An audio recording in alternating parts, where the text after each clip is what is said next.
کے لیے رسول اللہ کی غداری کرتے ہو؟ شرم نہیں آتی؟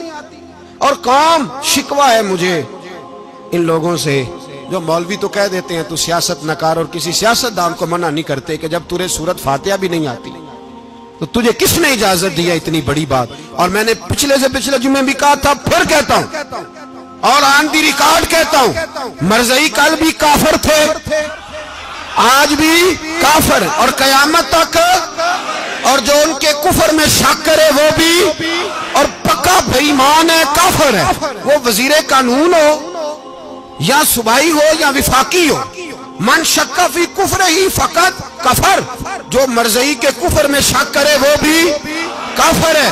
ہمارے رسول آخری رسول ہے، ہم کسی کو یہ اجازت نہیں دیں گے کہ وہ ختم نبوت میں رکھڑا ڈالنے کی کوشش کرے، ہم کسی کو یہ اجازت ہے۔ اور تم نے قوم کو لوٹا، لوٹتے رہو، اب ایمان پہ ڈاکے تو نہ ڈالو، تمہیں دولت لوٹ کے پیٹ نہیں بھرا، اب ایمان لوٹنا شروع کر لیا ہے، تمہارا فیکٹریاں لوٹ کر، قومی خزانہ لوٹ کر پیٹ نہیں بھرا، بھائی مانو اب دین بیچ کر اپنی حکومتیں پکی کرو گے۔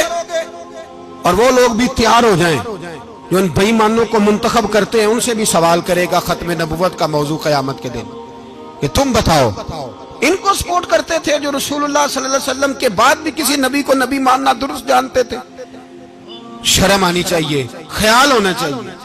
اور میں نے کہا کہ ہمارا دل نہیں چاہتا، آپ یقین کریں، ہمیں شوق ہے جلوس نکالنے کا، تمہارے خلاف باتیں کرنے کا۔ تم نے روز تھرمامیٹر نکالا ہوتا ہے، چیک کرتے ہو کہ ایمان کتنا ہے کتنا نہیں ہے۔ یہ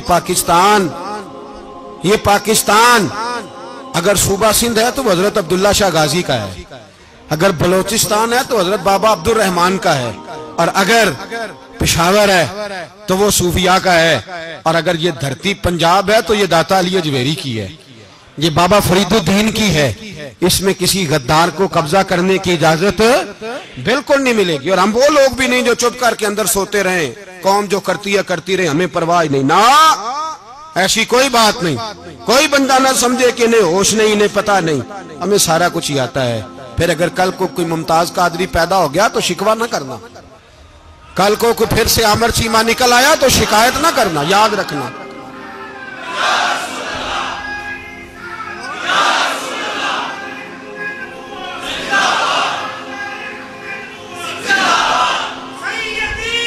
تو میرے بھائی کھول کے بولے یا نبی رسول کے وہ صلی اللہ۔ تو یہ مشورہ،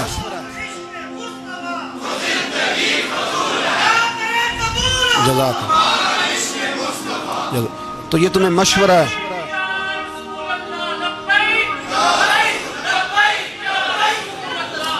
میری بات سنیں، یاد رکھیں، یہ لوگ بعد میں پچھتاتے ہیں، پھر مناظرے کراتے پھرتے ہیں، اس نے صحیح کیا کہ غلط کیا، پھر انہیں ہوش آتی ہے بعد میں، پھر ان کے ہوارے نکل نکل کے میدانوں میں دلیلیں دیتے ہیں۔ اس لیے ہمارا مشورہ ہے انہیں کہ یہ اپنی حد میں رہیں، اور جو کام تمہارے ذمہ، میں نے کہا نا تم نے بڑا لوٹا، یہ قوم روز تمہیں موقع دیتی ہے لوٹنے کا، یہ موقع دیتی ہے، تو تم نے دولت لوٹ کے پیٹ نہیں بھرے، اب ایمان لوٹنے کے چکر میں آ گئے ہو۔ یاد رکھو، مسلمان گناہگار ہیں، غدار نہیں ہیں۔ تمہیں دولت لوٹنے کا تو شاید موقع مل گیا ہے، پر ایمان لوٹنے کا موقع نہیں ملے گا، تو اس لیے اس کو لگام دو۔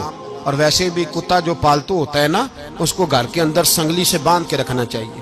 یہ تمہارے بوٹ چاٹتے ہیں، بھونکتے ہیں، تمہارے حق میں وزارتیں لیتے ہیں، ہم نے تو کوئی وزارت نہیں لی تم سے، اور نہ ہمیں شوق ہے اس لیے کہ ممبری کیا کرنی ہے جس کو ممبر رسول عطا کر دیا جائے، اس نے کیا کرنی ہے یہ ممبریاں جس کو پکا پکا ممبر رسول دے دیا جائے، تو اس لیے اس سے باہر آؤ۔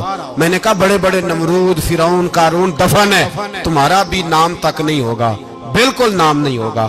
اس لیے ہمارا مشورہ، اور آپ لوگ بھی آئے نا یہ اگلے سال، تو ان کو کھڑا کر کے پوچھ لینا، اسلامی جمہوریہ پاکستان کا تم نے MPM میں نے بننا ہے، پہلا کلمہ ہی صحیح سنا دو، چلو خدا کا واسطہ یہی بتا دو کہ تمہیں نماز بھی ڈھب سے آتی ہے کہ نہیں، اور آپ کی موج ہے، آپ بٹھا لیتے ہیں سر پہ، کیا کریں، سمجھانے والے مفت گناہگار ہو گئے اور بہکانے والے سب تمہارے یار ہو گئے۔